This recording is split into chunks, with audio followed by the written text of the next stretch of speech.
Hello there, welcome to the Saroy channel wherever you are in the world, and I hope you're doing really well. I'm doing great, thank you very much, and I'm currently drinking some very refreshing lemonade.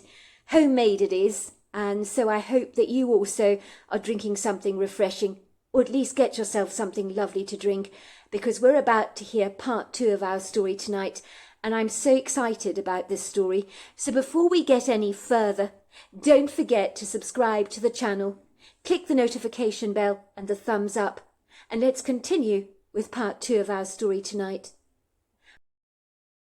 When I told my mother I was returning home for 3 weeks, she went very quiet all of a sudden, on our call that is, and intuitively I could smell something was up, like a cadaver dog smelling a dead corpse, you could say. "There's something I need to tell you, Adam," my mother said with a discernible uneasiness in her voice. "You're not going to like it, I'm afraid. But me and your father made a big decision while you were at university. Something we haven't told you about yet." "Don't tell me. You've cleaned out my bedroom. I hope you haven't, Mum. I like to keep things the way they are. You know what I'm like. I hate people messing around with my things." "It's worse than that," my mother admitted. "What, you've completely refurbished my bedroom, Mum? That really sucks, is that what you've done? Why would you do that? You know I'm a creature of habit. I like things exactly as they are." "Sweetheart, I haven't refurbished your bedroom, I can assure you of that. I've done nothing of the kind." "Well, that's a relief," I said. "You had me going for a moment. What is it you've done, then, that would be so upsetting for me? Oh, no, you didn't sell my bicycle, did you? You've been wanting to get rid of that thing for a long time. I hope you didn't do that. It's only got a bit of rust on it. There's nothing wrong with it." "Of course I didn't sell your bicycle, love. I wouldn't do that without asking your permission first." "Well, go on then. What did you do then, Mum?" "Sweetheart, I don't know how to tell you this exactly, but we've moved." "What do you mean, moved?" I asked my mum. "Well, we're no longer living at Greenridge Heights, I'm afraid." "Is this some kind of a joke, Mum?" I said. "Because if it is, I'm not laughing, and I don't think it's funny. Look, love, I don't know how to say this to you, but me and your father loved living at Greenridge Heights, of course we did. We enjoyed raising our family there, it was idyllic, a beautiful old Victorian home. But me and your father have to think about our futures, don't we? For the long term, I mean. We're not getting any younger, so it's important to be practical, now that you have virtually left home for good. And without your older siblings around, I can't help but feel our house has become far too large for us. I mean, you're at university, and me and your father were alone in the house, like a couple of skittles rattling around in a lunchbox. That's how I would have described our lives at the time." "The house isn't that big, Mum. You're exaggerating," I protested. "Look, love, I know you're upset, but you do need to see things from our perspective. I knew long-term living at Greenridge Heights was not practical. For a start, the stairs will impose a danger to us as we get older. Do you realise, Adam, how many elderly people take a nasty tumble down the staircase? I knew in time we'd have to move our bedroom downstairs and ignore the upper floor altogether, which is utterly ridiculous any way you look at it. Secondly, that house was so huge it was a laborious struggle to keep clean. I feel if I stayed there indefinitely, I'd have to hire a permanent full-time cleaner. Not only would that be expensive, it would be very annoying.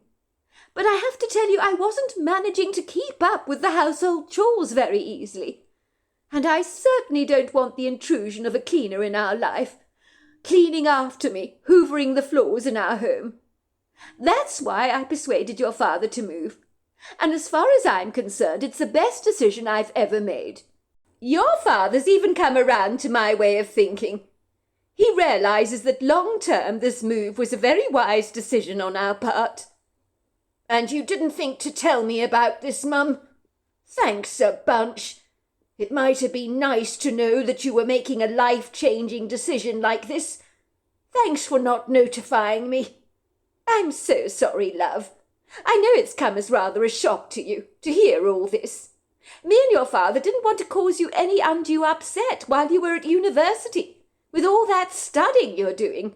It's important that you don't get distracted. We didn't want to rock the boat, if you know what I mean. Rock the boat? You didn't want to rock the boat, Mum? Are you kidding me? You've just thrown a sledgehammer in my face. This is the worst news ever. I loved our old house, and you went and sold it. That really sucks big time.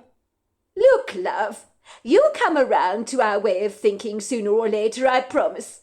Sometimes you need to strike while the iron's hot. An opportunity came our way, which I grabbed with both hands. And I have to say, I have no regrets apart from upsetting you, of course. I knew that would be inevitable. Your father warned me you wouldn't take this news dreadfully well, which is why I've been putting off telling you all this. So you're going to be returning home, to a different home, so to speak. I had to warn you about these changes, didn't I? So where the hell have you moved? I asked my mother. Well, believe it or not, Twinkle Star Cottage came on the market. Would you believe that? You know how utterly charming that delightful cottage is. I knew I had to snap up the place at once, because when an opportunity comes up like that, well, you don't just look a gift horse in the mouth, do you? It felt serendipitous, let me tell you. I always knew that cottage would one day belong to us. And you have no idea, Adam, how idyllic it is. It's the perfect size for me and your father, and for you when you come to stay, of course. It's perfect for all of us. And it's a delightful fit, I believe. I'm happy for you, Mum, I said begrudgingly. I mean, I know Twinkle Star Cottage is a lovely cottage. You've always liked it. But what about my bedroom? All the posters hanging on the wall? All my stuff? What did you do with it all? Oh, you don't have to worry about any of that, love, my mother had said reassuringly. We packed all the contents of your bedroom away very carefully in boxes which we've stored in the garage. Your father has put your posters up in one of the bedrooms in the cottage, which is going to be yours. The room looks magnificent, even if I say so myself. Much like your old bedroom. But it's a bit bigger, believe it or not. I'm not happy about any of this, Mum.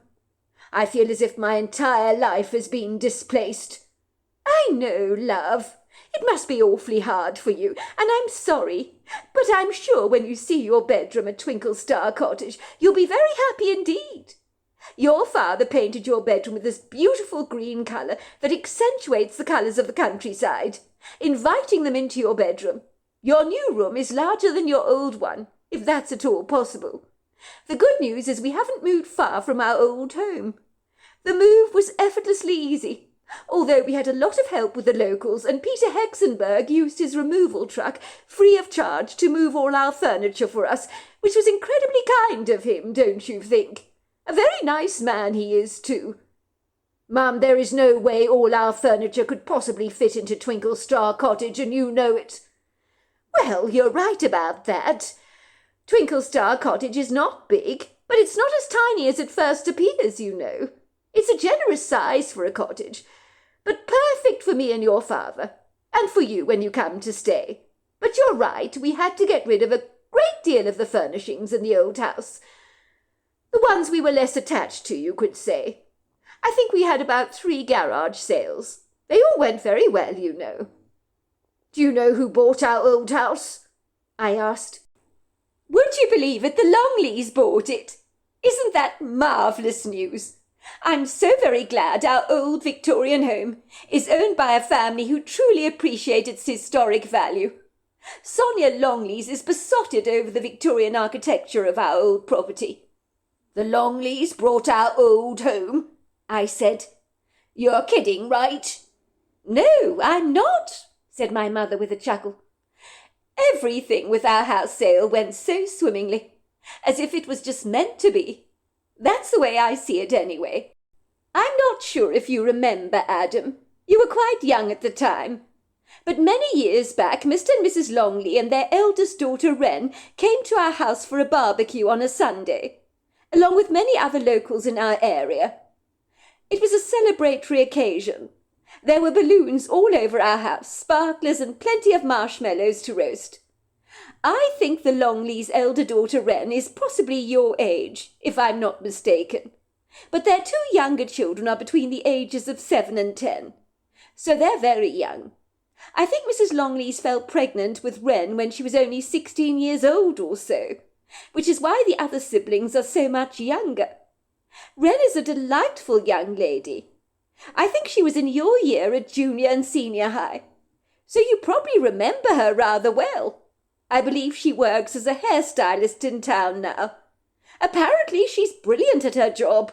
Won awards for some of her hairstyles, would you believe?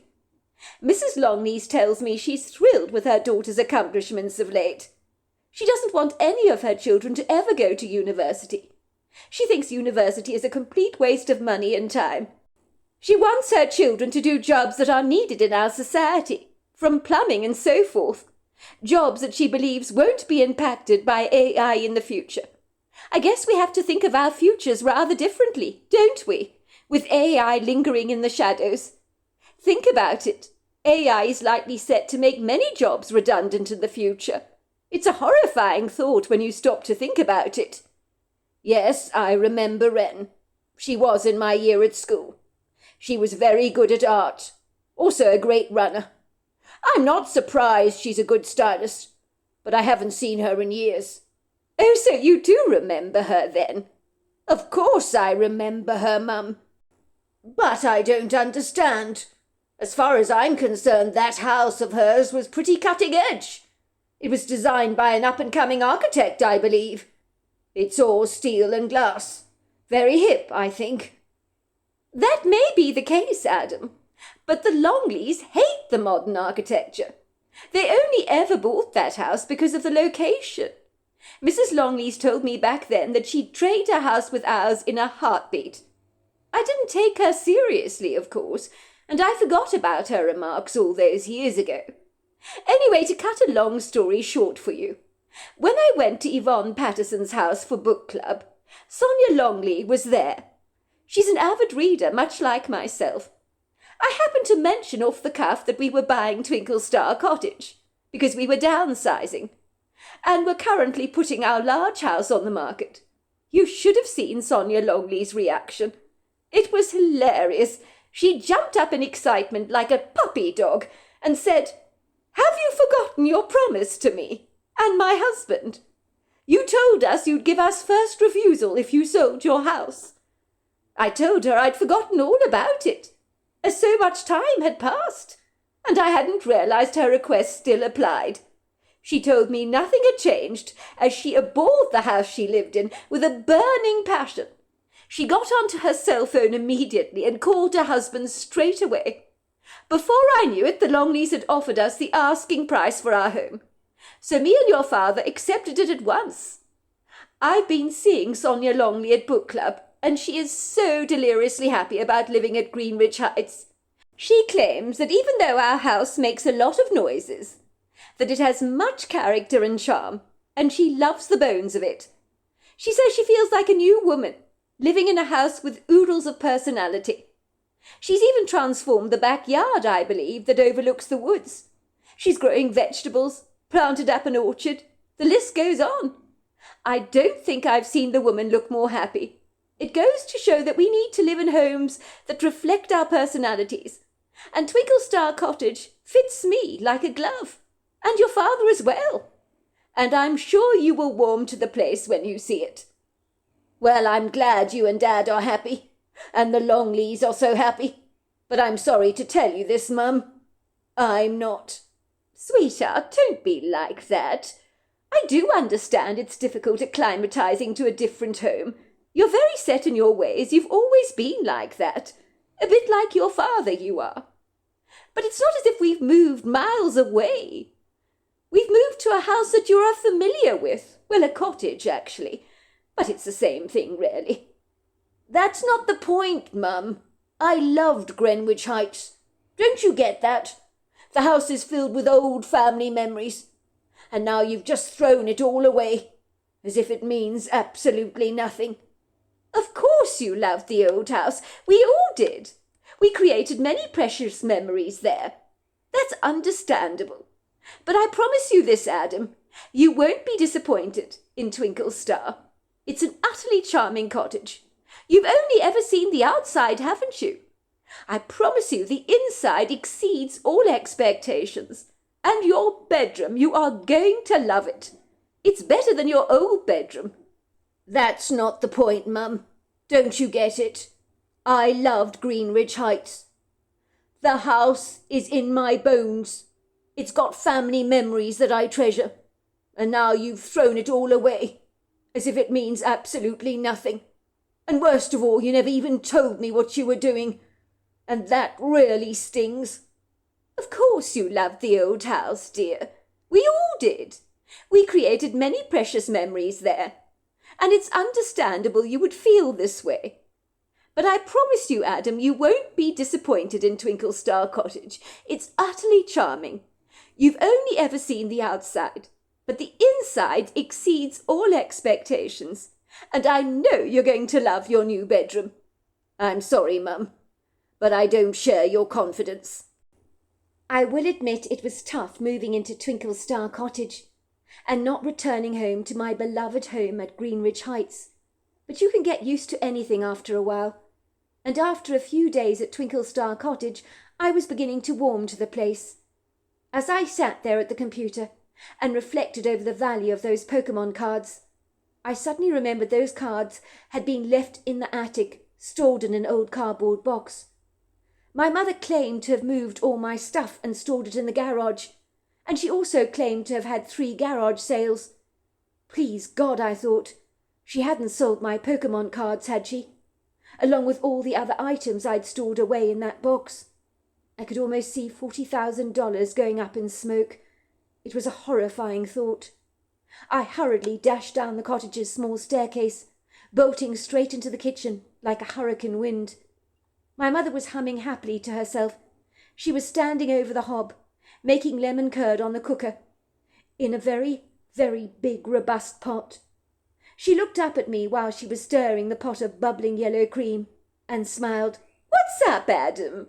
You look as white as a ghost. Is everything all right with you?" "Mum, I need you to listen. This is very important. I want you to think carefully about this. Did you sell any of my stuff at the garage sale you had before you moved here? You said you had 3 garage sales, if I remember right. You didn't sell any of my things, did you?" "Good Lord, no, Adam. I'd never do that. I wouldn't throw any of your stuff away without your permission.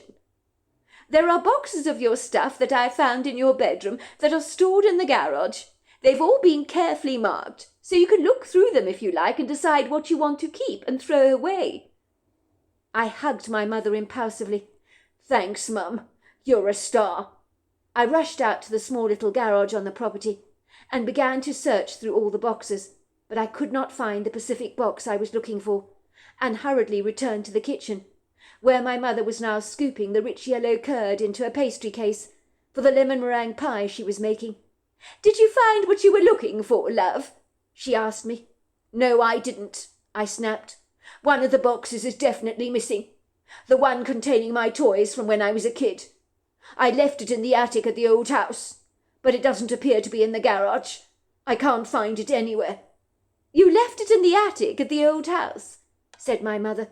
"There was not much stuff in the attic, only 2 boxes, if I remember right. We never cleared them out. I imagine they must still be there."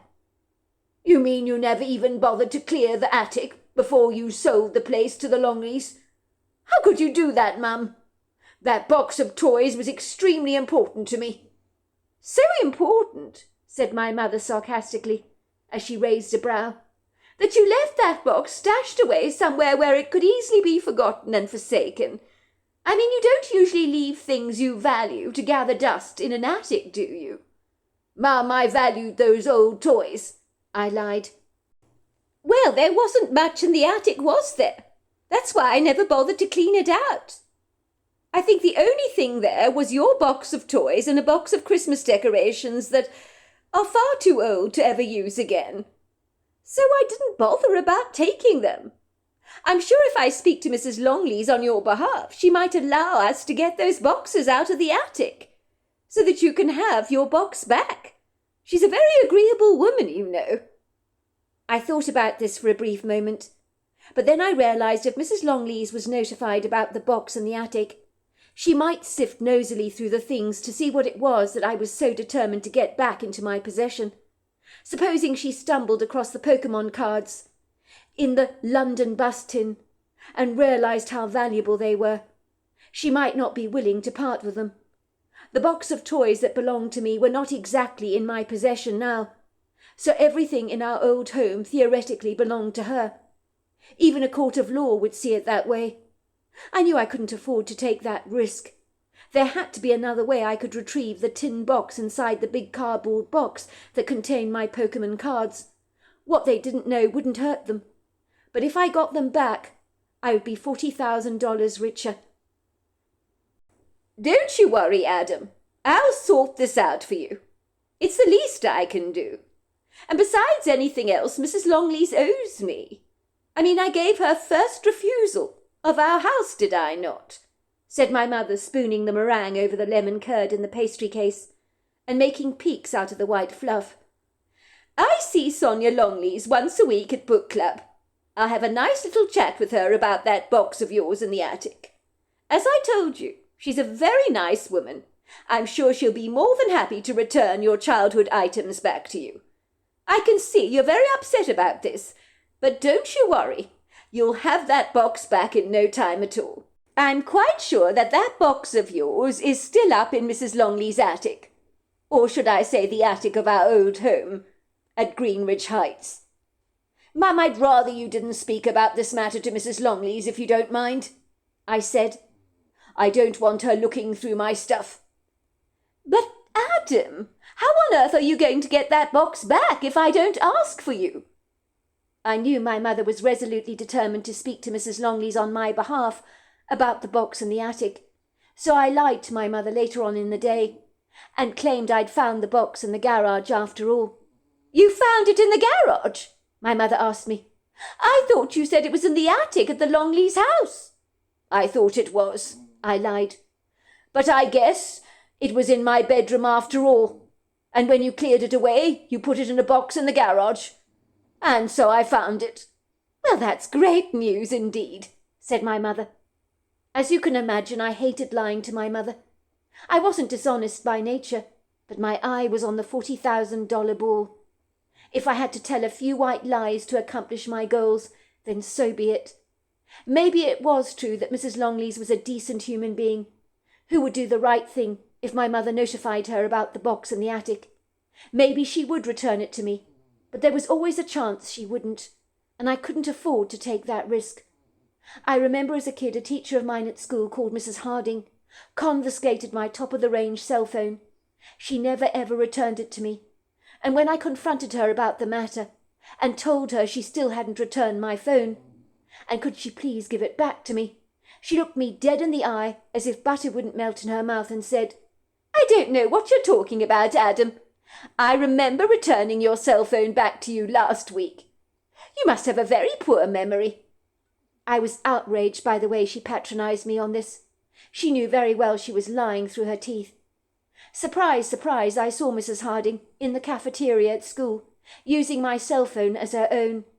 I recognized it at once. She hadn't even bothered to change the distinctive black and white checkerboard casing, and it still had the sticker I'd placed on the front of it. I told my mother about the matter. My mother had shaken her head sorrowfully and said it was very sad that some people just couldn't be trusted, and I should just let it go. Several kids in my class at school had stuff confiscated by Mrs. Harding that was conveniently never returned to them, and it was always stuff of value that she took. One day in the grocery store my mother observed Mrs. Harding stuffing an expensive bottle of caviar down the front of her shirt. She walked out of the store without being caught by a security guard, so she obviously couldn't be trusted. Ostensibly after that experience, I was left with a strong sense that some people could never be trusted, which is why I didn't want Mrs. Longley's to know that there was $40,000 of Pokemon cards sitting in a box in the attic. because I didn't want them to mysteriously go missing. The big question I had to ask myself was, how was I going to get to the Pokemon cards? How was I going to get them out of the Longley's attic without being detected? Then it dawned on me, like a lightning flash of revelation, that I still had the front and back door keys to our old house. If I could get into the property without being detected, then I could retrieve my box of Pokemon cards, and the Longleys would be none the wiser. My mother told me that Mrs. Longley's mother stayed at our old home permanently, and would often be looking after the younger kids there. So I knew I'd have my work cut out for me, getting into that house without being seen. But then one evening over the dinner table, my mother was telling my father that Mrs. Longley's mother, who looked like she was in her 60s but was turning 80 next Friday, was having a birthday celebration. "I do hope I look like her when I get to her age," my mother was saying. "I gather the Longley's families are going out for that special occasion on Friday evening to a magnificent venue to celebrate the grandmother's 80th birthday. Isn't that wonderful?" I remember sitting at the dinner table, hiding an inverted smile on my face, because I knew that this would be my quintessential opportunity to get into the Longley's house without being seen. I knew the best way to get to my old property was by way of the woods. There was a trail I knew there well, that led straight to Greenridge Heights. There was a hole in the fence, which my father had failed to fix. It had been there all my life. It was so easy to squeeze through that opening and get into the backyard. I decided once I got into the Longley's backyard, I would enter the house through the back kitchen door, using the spare keys I had at my disposal. I would sneak into the house very cautiously, go up the staircase and climb into the attic, retrieving the London bus tin that contained the Pokemon cards, and the rest of the box would remain in the attic, so it would look as if nothing was out of place or had been disturbed. I would get out of the house very discreetly, gingerly climbing through the hole in the fence. I'd go back exactly the way I'd come through the woods. Finally, I would retrieve my bicycle that I'd leave on the fringe of the woods, behind a tree or something. I would then take the back road to cycle back to Twinkle Star Cottage. The plan seemed seamlessly smooth, almost as if God himself had auspiciously made the path clear for me, so that I could rightfully retrieve what belonged to me. I didn't for a single second think anything could go potentially wrong, but I guess I was in for a rude awakening. When Friday came, the day stood agonizingly still, like a boat anchored to its mooring site that failed to move forward. I've never known a day to go by that slowly, but finally the evening came, and I could feel the apprehension, sifted with my own excitement, welling up in my gut. It must have been 7 o'clock when I left Twinkle Star Cottage on my bicycle, telling my mother I wanted to clear my head for a while. My mother was surprised and pleased to see I was finally taking some exercise, even though it was early evening, as ever since I'd become a medical student, with all the study I'd been getting through, exercise had been the last thing on my mind, and had become more of a chore than a pleasure. "But it's dark, isn't it, love?" "A little too dark to be exercising," my mother said to me, looking a little perturbed that her lazy son appeared to be suddenly showing a keen interest in moving his butt for a change. I looked for a useful excuse I could use to fob off my mother's inquiries. "I've been overdoing it with the studying," I told her. "I desperately need some fresh air. And you've been telling me for a long time that I need to get some good exercise. Nothing wrong with taking a bike ride at night. It's not like this area is unsafe, is it?" "Fair enough, you make a good point there," my mother agreed. "I'm pleased you're finally getting some exercise. But don't be too long, Adam. It's cold out there, and I don't like you riding around in the dark, even if you are wearing your headlight." "Don't worry about me, Mum. I'll be absolutely fine, I can promise you that." I knew all too well that even though I was an independent student, my mother never got it out of her head that I was still her kid, that she needed to watch over, with a scrupulous pair of hawk eyes. She'd probably feel that way about me even if I turned 80 years old. Before long I was cycling down the back road with a cool breeze blowing against my cheeks. Some recently fallen leaves were happily rolling down the road in a spirited dance, as it was autumn, and so many deciduous trees were dropping their golden leaves like confetti that lay in pillowy clusters on the side of the road. It was very quiet on that back road that was barely frequented by a single living soul, as this was the road that people tended to use for hiking, ATV rides, horse riding and mountain biking, rather than for cars, unless of course the vehicles were designed to drive over rugged terrain, for the road had never been asphalted for a long time. Dirt met up with crumbled pieces of asphalt and grass that angrily jutted through the cracks, so the road was being taken over rather severely by the formidable strongholds of the natural world. So there we are, that is the end of part 2. Part 3 is tomorrow night, and I look forward to you joining me then. Until next time, goodbye and good night.